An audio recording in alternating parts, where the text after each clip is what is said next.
Welcome to the Tony Frida Show. Tony Frida here, and this is another edition of Mental Health Monday with Dr. Christine Marra. That's her. Hi, doctor. Hello, Anthony, Um, Frida. Today's subject is something that makes me mad, and the subject is anger. Anger really pisses me off.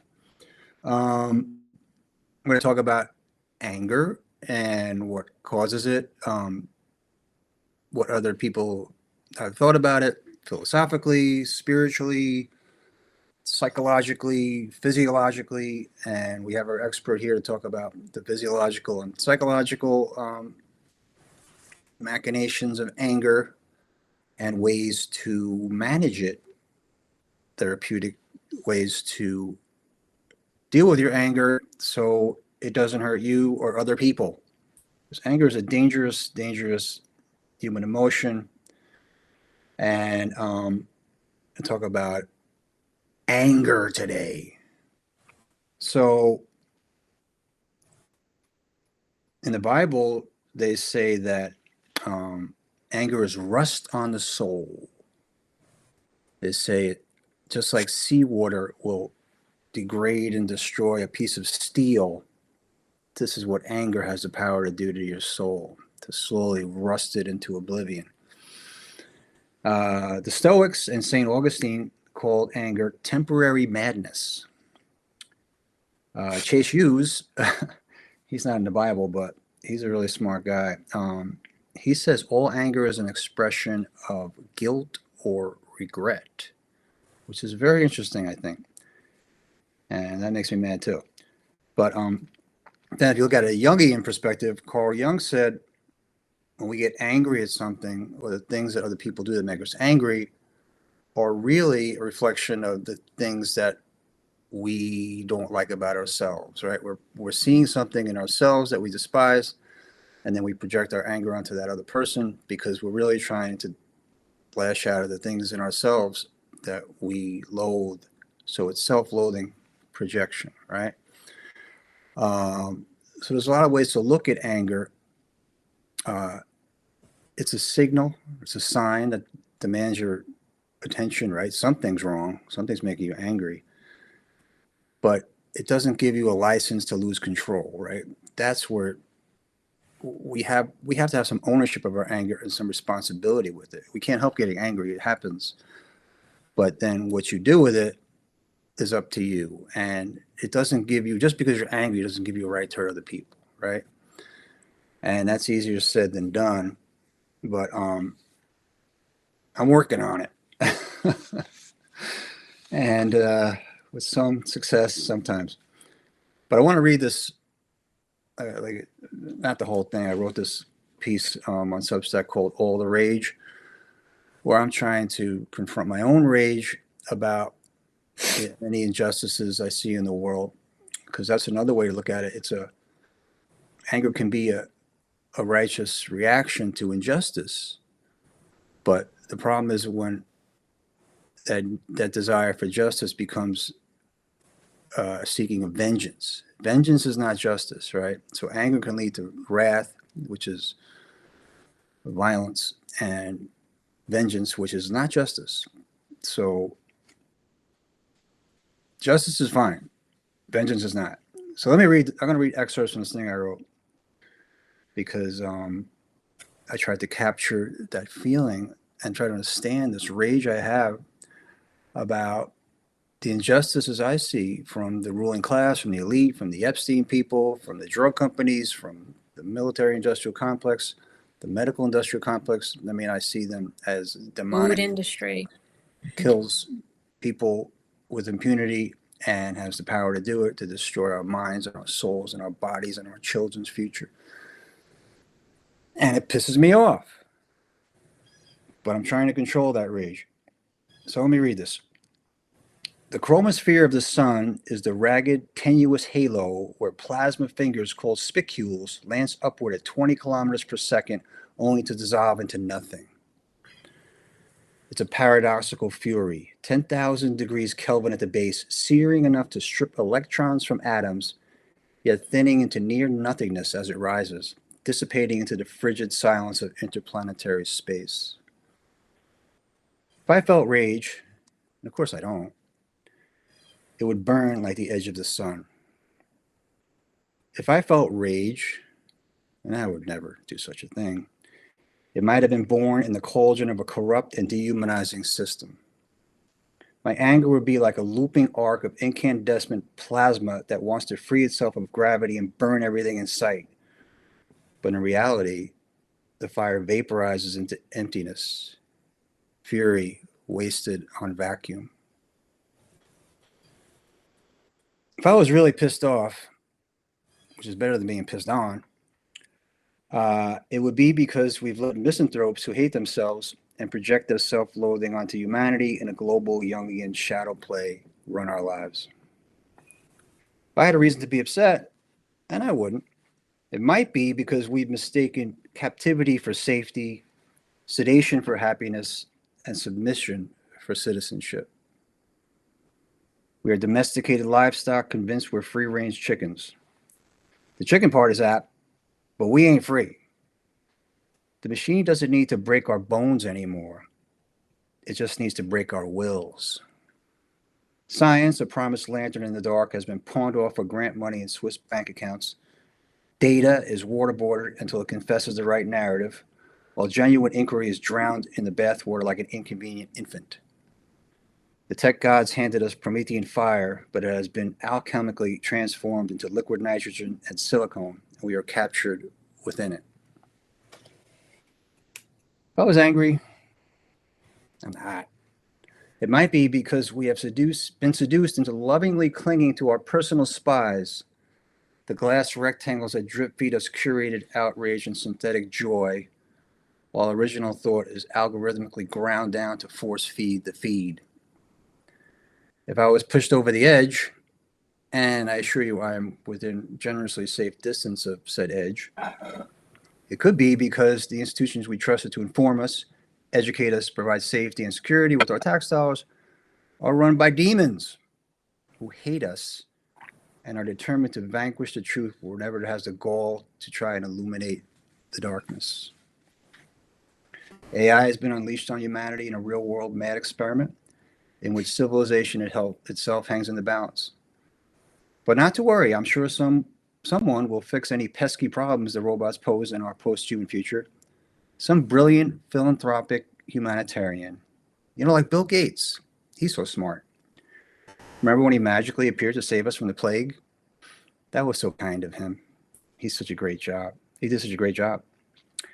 If I was driven to a state of revenge-filled fury by all of the above, I might think things like, it's better to trust cold steel than warm lies. But I am a man of peace, and I would never even think such a thing. So that's my little rant on that. So just creating for me is a cathartic way to process. Every act of creation is an act of hope. I write these things down and try to do it in a creative way that somehow I can distill and transform these negative emotions into something positive, and I can sleep at night. And it does help dissipate my anger. And I'm trying to control my anger in relationships and in just my reaction to all the madness going on in the world and the injustice. There's so much injustice. But again, anger is a signal that something's wrong, and it's okay to get angry. While we have Dr. Marra here to help us figure out ways and to control it, to manage it, anger management, treatments and protocols, and ways that she helps her patients for the last 20-something years deal with issues like anger. So welcome, Dr. Marra. Thank You're you. not angry, are you? No, never. You're Not never- me, ever. No, I'm innocent of I know, that. but so it's hard for you to imagine if somebody's angry. But if they were and they came to you and said, Dr. Marra, I have this problem with anger. I lash out at my wife or my girlfriend or my kids, and I don't know what to do with it. Like, how do I control it? Or what would you say to them? Well, first what you said a couple minutes ago, that was a nice written piece Thank you. about anger. So it's great to write about how you're feeling. It's a form of catharsis. It's a form of integrating the intense emotions with language and putting it on a piece of paper, so to speak, or digital. It's actually healthier to write it by hand, but just writing it, getting out is therapeutic in and of itself. But anger is a normal emotion, like happiness, like sadness, like anxiety, like fear, like on and on and on. Excitement, pleasure. They're all normal emotions, and they really, according to the things I've read more recently, that it kind of starts as a chemical reaction in your brain, a neurological reaction in your amygdala in your brain. You register an emotion automatically. It's not really in a cognitive, conscious way. When you first feel something that you're triggered, everybody likes to use that word triggered now. It happens in a part of your brain called the amygdala. And the problem that happens though with anger, which is something we've been kind of hinting at, is when it becomes too frequent, too intense, or can be expressed in harmful ways, right? Vengeance, violence, verbal abuse, etc. So when the amygdala recognizes the emotion of anger, it signals the next part of the brain called the hypothalamus to kick into gear and start to release some chemicals called adrenaline and noradrenaline, right? And everybody's heard of adrenaline, right? You got to get your adrenaline on to, get moving, run fast, do all those kinds of things. So adrenaline and noradrenaline get released, and that then increases our heart rate, our blood pressure, our breathing, our muscles get tense, our large muscle groups get all the blood flow, our small muscle groups don't, just in case we have to run, right? So our legs are our large muscle groups, our arms, we have to run away from something, or we have to hit somebody to protect ourselves, only to protect ourselves, right? Um, our large muscle groups get the blood flow, but the rest of the muscle groups don't, because our body's preparing itself to protect itself. But then what happens is when it starts to last longer than is healthy, that's when we run into trouble, right? And this woman wrote this book, Stroke of Insight by Jill Bolt Taylor. She's a neuroscientist who had a stroke probably about 20 years ago. And in the midst of her stroke and her experience with her pretty significant recovery, she learned a lot about anger and a lot about different emotions and how to regulate herself better, because she really struggled with a lot of stuff. And one of the main takeaways from the book was that we experience an emotion. An emotion is registered neurochemically for about 90 seconds in the brain. But then after that, I know I've hinted at this in some of our other podcasts, we have a decision to make with what to do with that emotion. So today we're talking about anger. So we have choices to make with it. But what you don't want to do is you don't want to stay in the anger, because the longer you stay in the anger, right, the more likely you're going to lead to bad choices. When it just stays in an emotional activation of your body, right? So you want to try to regulate it. And there's a couple strategies that you can use. But before we talk about the strategies, I also just want to say that, so when we experience the anger, then we start to think about it. And then it becomes a cognition, a thought. where we're imagining arguments, or we're replaying events over and over that wasn't right, or we're interpreting past events and applying them to this future, this present thing that got us angry. So these loops of thoughts, they just fuel the anger, right? And then eventually what happens is if we keep fueling into this loop, then our body starts to release another hormone called cortisol. And cortisol, again, cortisol in and of itself and adrenaline in and of themselves are hormones to help us survive, right? So cortisol makes us more alert and present to things in case there's danger, right? So anger, adrenaline, cortisol, these are all things that are natural experiences that we're going to have when we get angry. We're going to get cortisol release. We're going to get, blood pressure increase, heart rate increase, sweating, all this stuff.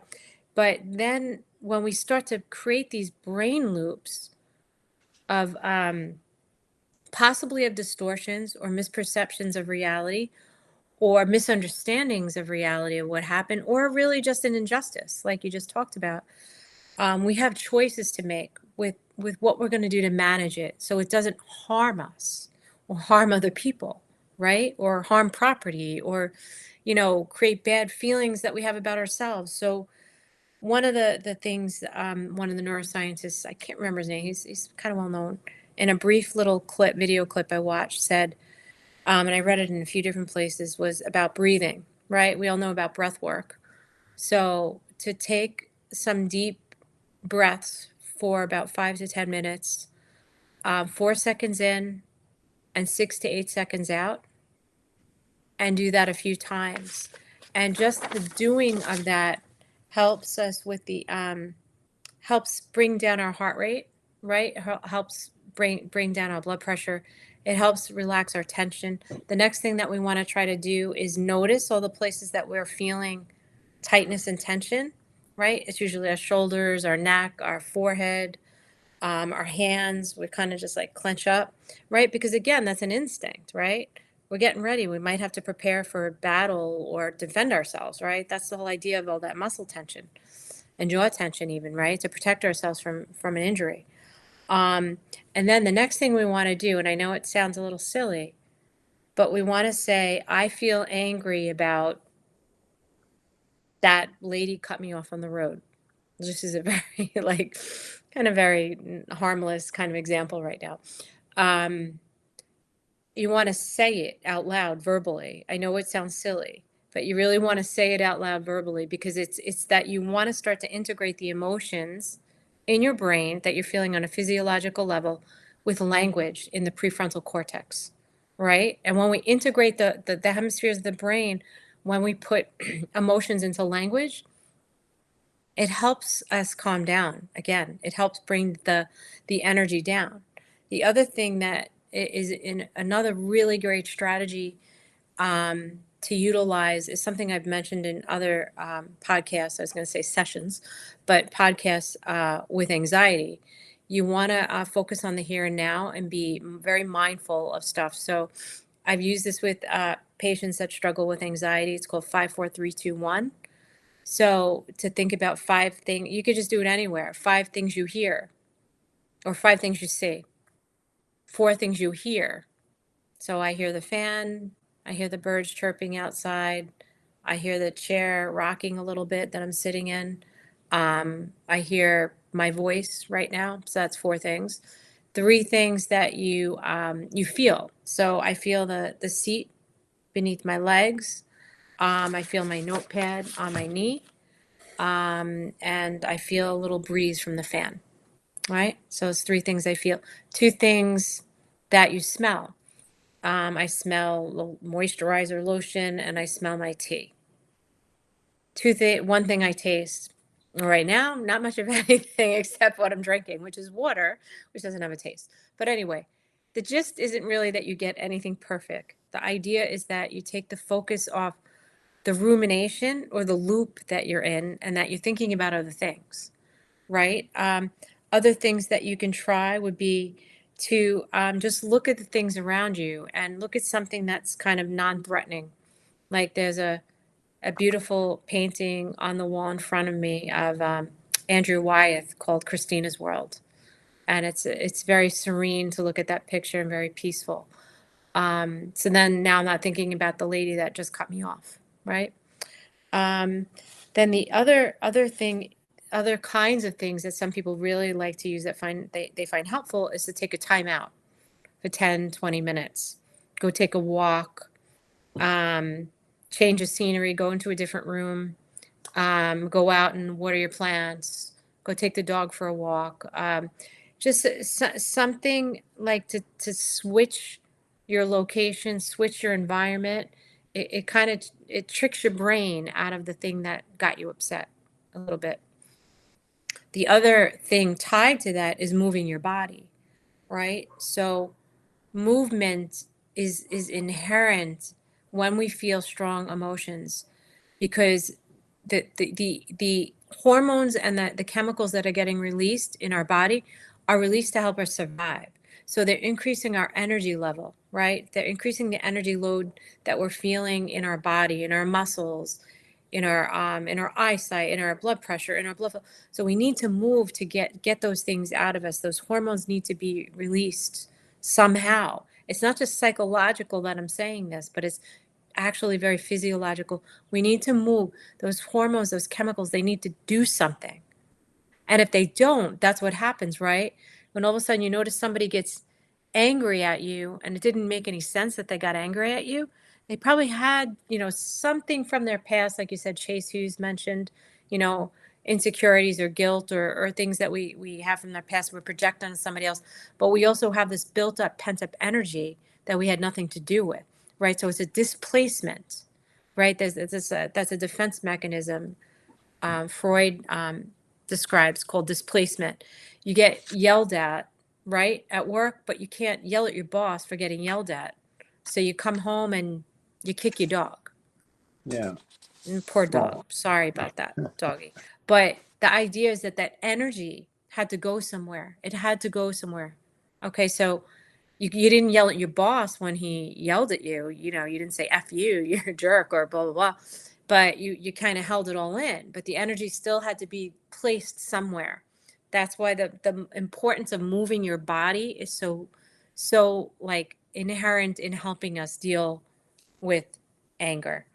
Um, and then, after all that, all those wonderful steps that you can do, which really, it sounds complicated, it's not really, is then to just kind of rethink about stuff, rethink about the situations, reappraise things, perhaps journal a little bit or talk to some other people about it to get kind of like an assessment of, was this really important? Was this blown out of proportion for me? Did I overreact, etc.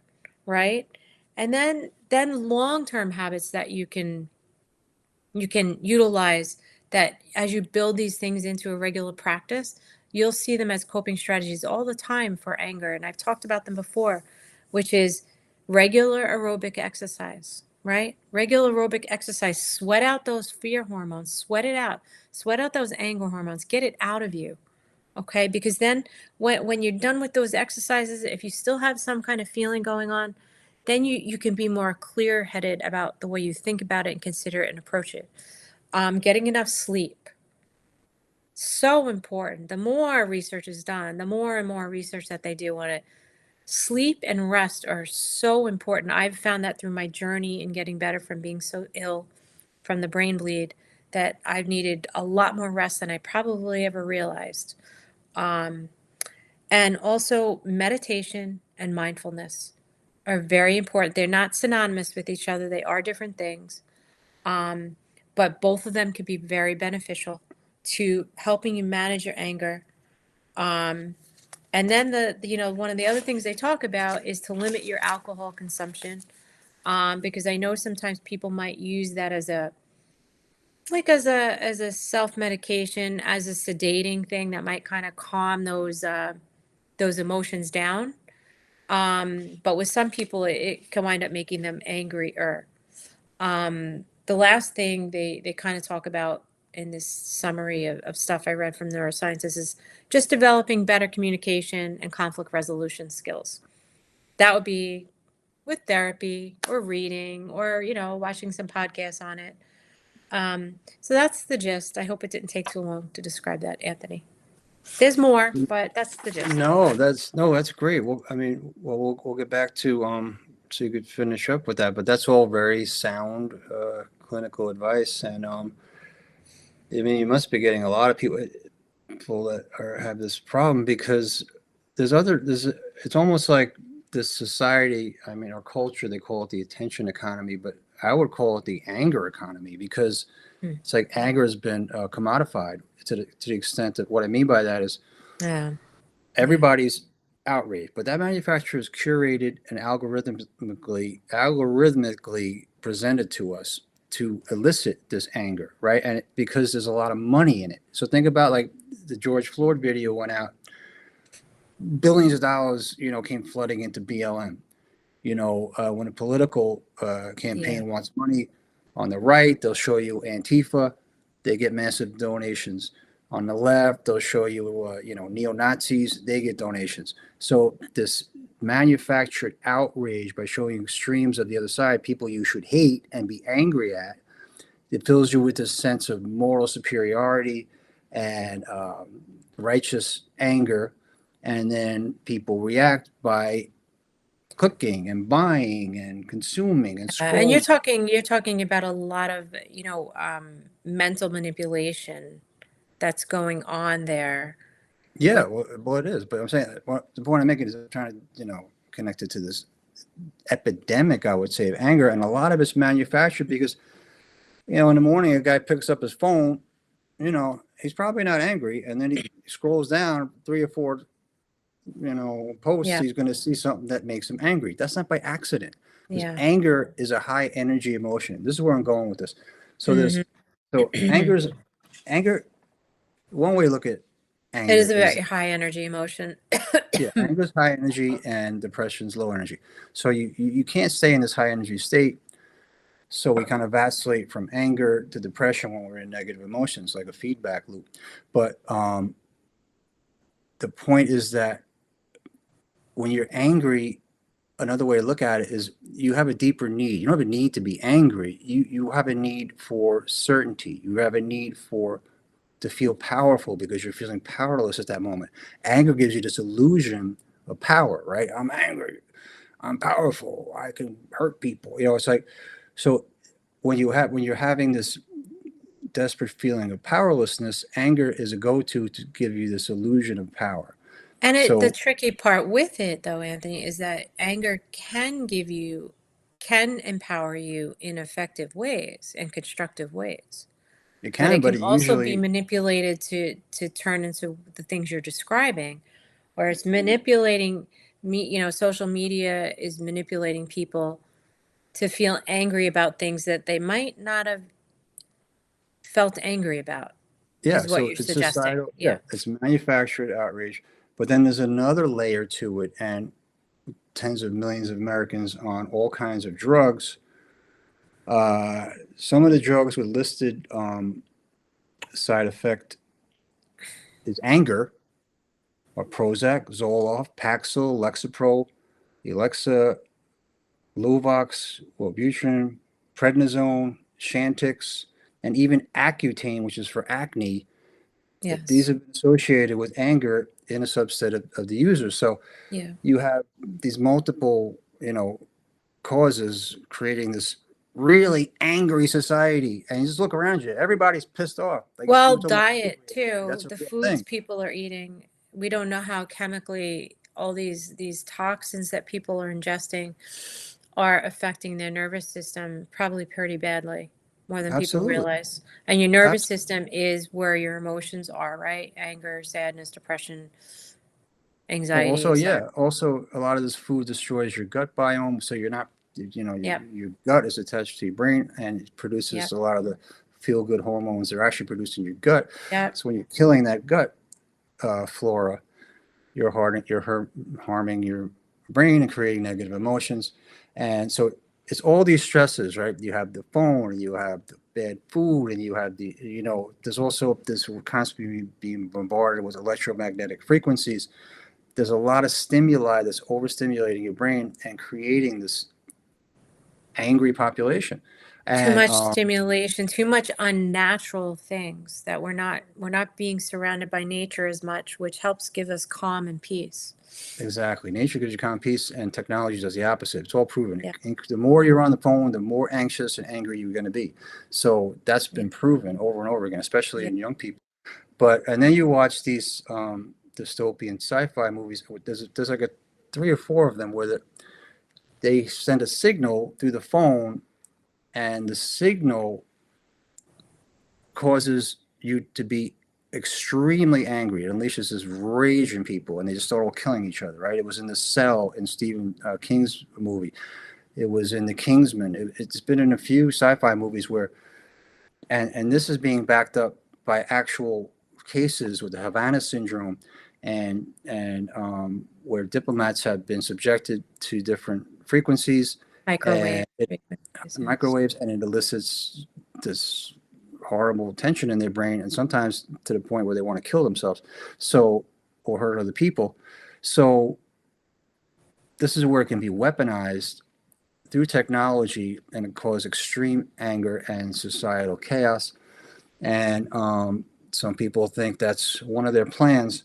Well, But it could be. It's interesting when you described it that way with the phone making the sound and then the people, doing something aggressive or violent. It's like Pavlov's classical conditioning with the ring the bell, the dog salivates because they know they're going to get food. So there's like a reward system probably built into that. Part of the reward is probably the release of the anger, but there's probably something else, probably a sense of tribalism or community, right? If everybody's in the same boat, feeling rage or angry, and we're all in this together. We're all in this yeah, together. we're all in this together. The slogans work too, but but there's more than enough like real stuff to make you angry. I mean, we got this crazy war, and we have tyranny, we have Epstein's Island, we have drug companies killing people, and we have the COVID vaccines, mass murder program. So there are real things where you can have, I think, justifiable anger about, but we have to try not to let it turn into, we don't want to become like them. We want to be better, and we want to take that anger and use it as a starting point to achieve justice. We don't want vengeance. We want justice, and that's the tricky part where we don't want to become the like the enemy, right? We want to be better. We want to be like, and even in the Bible, they don't say God's incapable of anger. They say he's slow to anger. So it takes a lot to piss God off, but he can get angry too. So if God can get angry, that means anger is, it's not like you should never get angry. It's that it's what you do with it. And and Right. anger turns to Right. wrath, and anger, and it hurts you, then Yes. you wind up feeling bad about yourself because I think you that's the lost your way I temper. always approach it with my patients is that it's not so much that, they'll come to me with a story of something that happened and somebody did something to them, and it's understandable why they would have gotten angry about it. Um, but I think what I try to focus on with them is, okay, I think they feel validated when I'm like, wow, that's horrible that that happened. That person shouldn't have done that.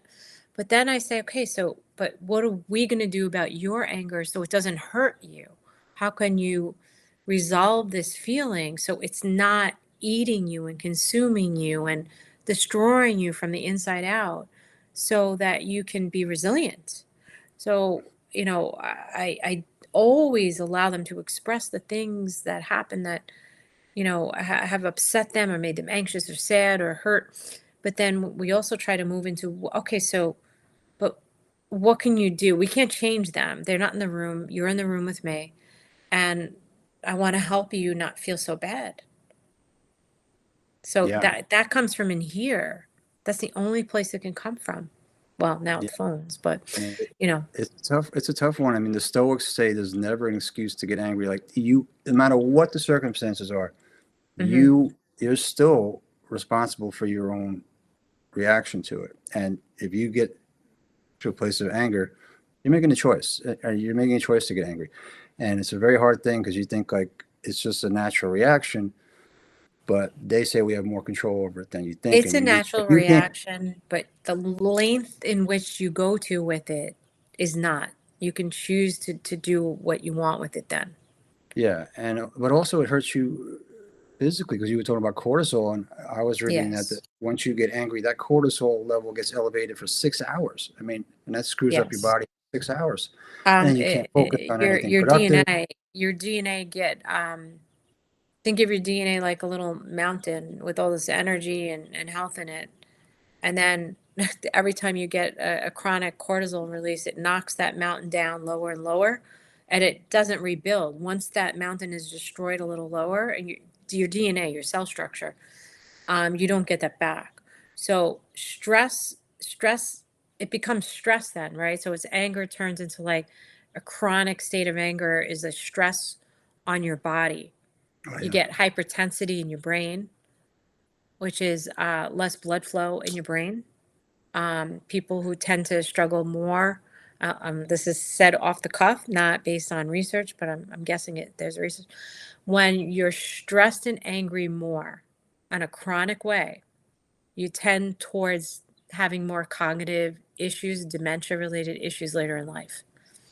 Yeah. Well, So we've all if seen, you still can't control your anger, think about that. Not yeah. wanting to I have mean, that. you see it in movies all the time. Like we were watching Better Call Saul, and one of the gangsters, every time he gets angry, he has like a stroke or a heart, something, he has a Yes. heart attack or something. It's like Yep. he gets Yeah. himself so worked up. And Yeah. that's, And it's fiction. It's a little exaggerated, but I mean, we've all seen it where somebody gets crazy and it manifests itself physically in your they body. break things, or you get hurt, you get into a car accident, you might hurt somebody. Yeah, every movie. I never understood that thing. I've seen it probably in 100 movies where somebody gets mad, and what do? They go to their desk and they throw everything off their desk. I'm like, what is it? Now you got to clean all that shit up. Like, what? How did that help anything? I never understood that Well, one. the funny thing is it seems like it's going to help. I think that's why people want to throw things or break things.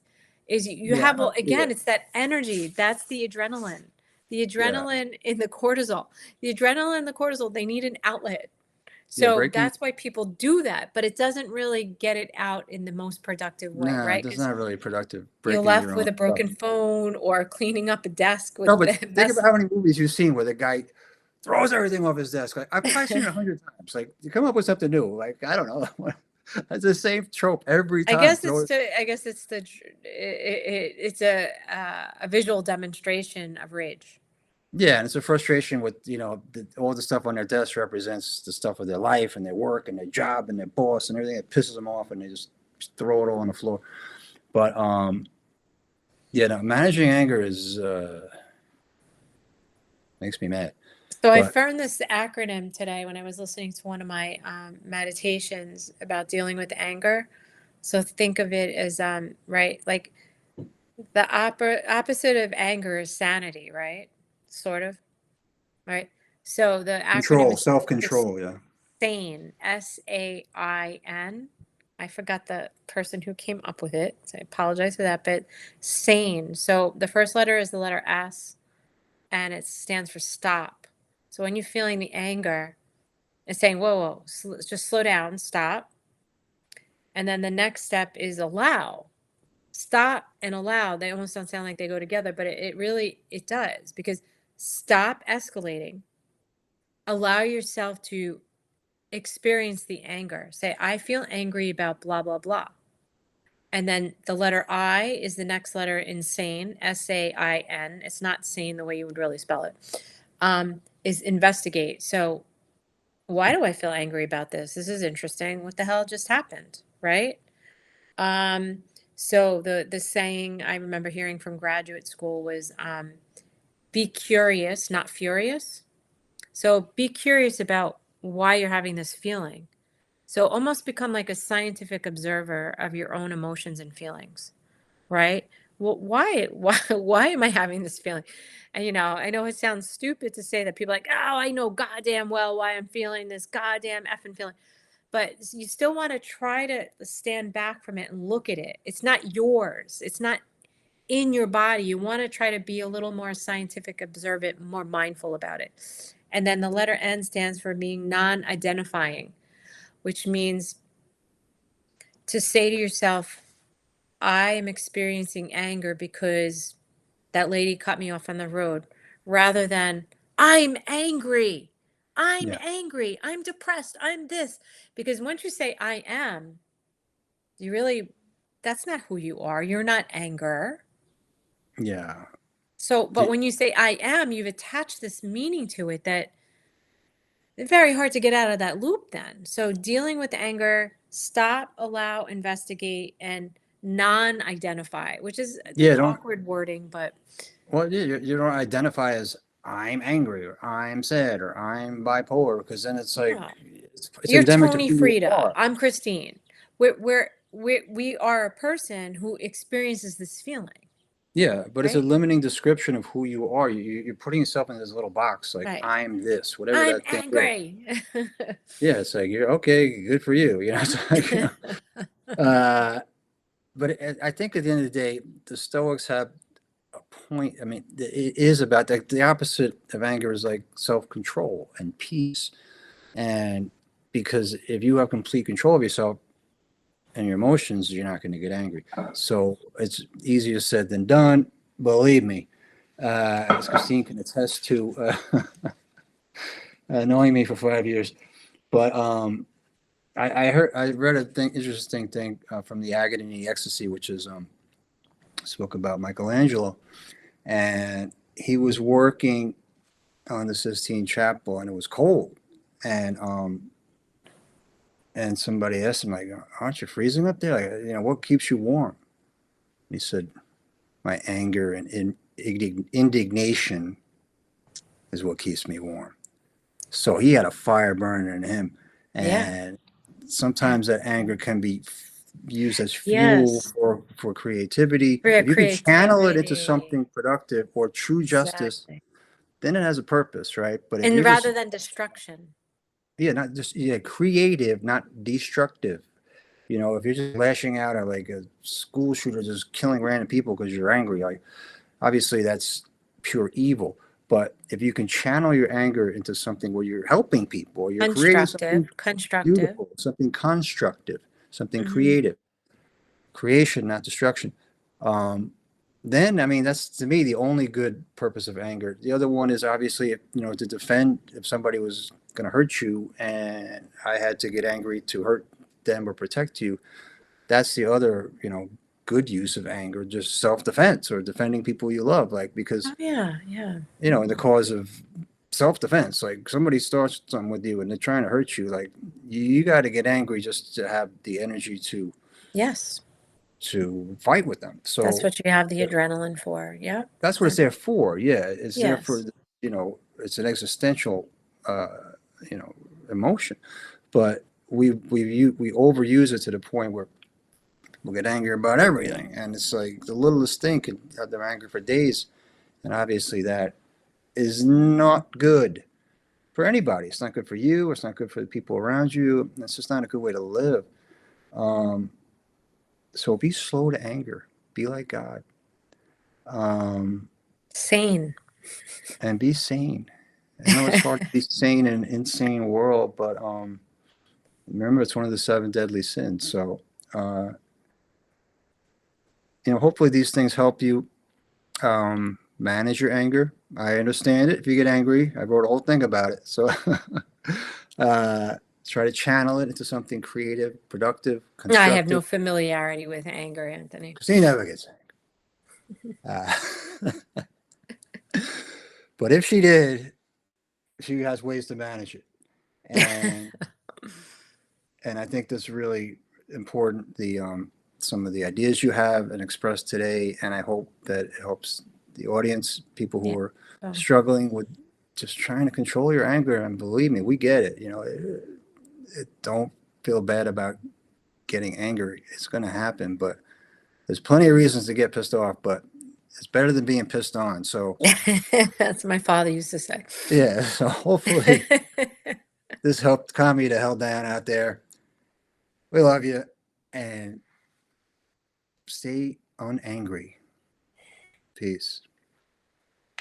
Namaste.